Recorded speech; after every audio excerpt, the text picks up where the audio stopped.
अरे वो कर जाए तो सारे काम उल्टे उल्टे हो गए। ओ बोर्ड तोड़ बोर्ड क्या कर रहा है?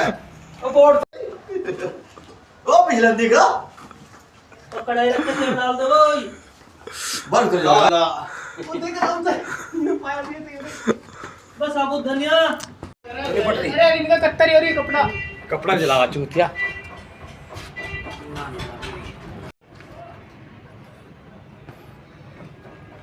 बहुत ही यार लगी जी आग लगी जी आग।